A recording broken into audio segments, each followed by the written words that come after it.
ये दुनिया की सबसे गुप्त और सबसे खतरनाक जेल है। यहाँ कुल 500 मंजिल नीचे तक सेल बने हैं और हर मंजिल में कैद हैं भयानक राक्षस।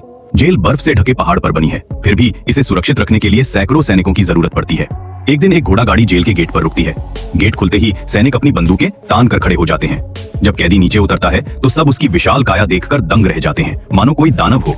कैदी भाग न सके इसलिए उसे लोहे की रेलिंग वाले पिंजरे में बंद कर अंदर ले जाया जाता है।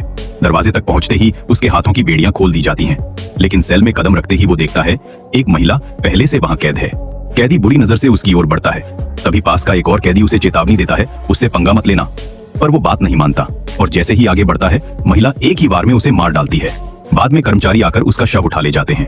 अब आता है माफी कमेटी का दिन, जहाँ तय होता है कौन कैदी जल्दी रिहा होगा। यही लाया जाता है वेई को चोरी के आरोप में। कुछ साल पहले वेई और उसके साथी राजकोष में घुसकर एक जादुई पत्थर की पट्टी चुराने गए थे। उनका विश्वास था इस पट्टी से वेई अपनी मृत पत्नी को वापस जिंदा कर सकता है, पर उस पट्टी के पीछे एक बेहद पतली तार थी। वेई ने गलती से उसे छूते ही तार टूट गई और अलार्म बज उठा। सैनिक दौड़ पड़े, तभी लिसा ने समय रोकने वाले जादू से वेई को बचाया। सारे सैनिक एक ही जगह जम गए, लेकिन उनका साथी विला भाग नहीं सका। वो भी समय में फंसकर जम गया। समय कम था, इसलिए मजबूर होकर विला को पीछे छोड़कर भागना पड़ा। भागते समय वेई फिसलकर गिर गया। जमने से 1 सेकंड पहले उसने पत्थर की पट्टी अपने साथी की ओर उछाल दी, लेकिन घर लौटने पर उसने पाया उसकी बेटी गायब है। नक्शा देखते हुए वेई एक मोड़ पर पहुंचता है और उसे समझ आता है लिसा ने ही उनसे विश्वासघात किया है। लिसा जादू से उन्हें फंसा लेती है। जब वे दोनों पूरी तरह घिर जाते हैं, वेई मौका देखकर पलटवार करता है।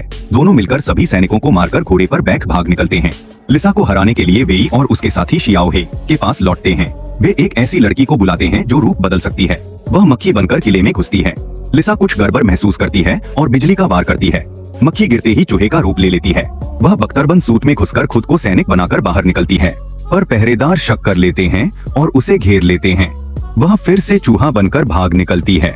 खिड़की से कूदकर वो बाज बन जाती है, फिर शुतुरमुर्ग, ताकि लिसा का पीछा छुड़ा सके। लेकिन लिसा धोखा नहीं खाती।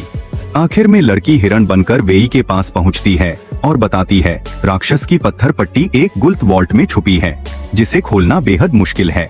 तभी शियाओहे को याद आता है उसके पूर्वजों का एक जादुई हेलमेट है जिससे वह वॉल्ट खोला जा सकता है। वे हेलमेट लेने पवित्र योद्धाओं के गांव जाते हैं। वहां का नेता उनकी मदद करने को तैयार हो जाता है। स्टेडियम में लिसा के साथ भीषण लड़ाई शुरू होती है। वे अकेले उसका मुकाबला नहीं कर पाता। तभी सब मिलकर टीम वार अटैक करने का फैसला करते हैं। रूप बदलने वाली लड़की इस बार ध्रुवीय भालू बनकर लिसा को चीर फाड़ देती है।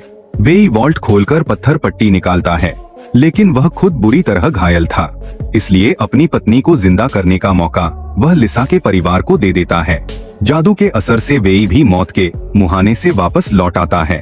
अंत में वे सब जीत जाते हैं और शांति से रहने लगते हैं। अंतिम दृश्य में दिखता है एक विशाल सिंह जैसा राक्षस जो एक ही वार में शिकार को खत्म कर देता है।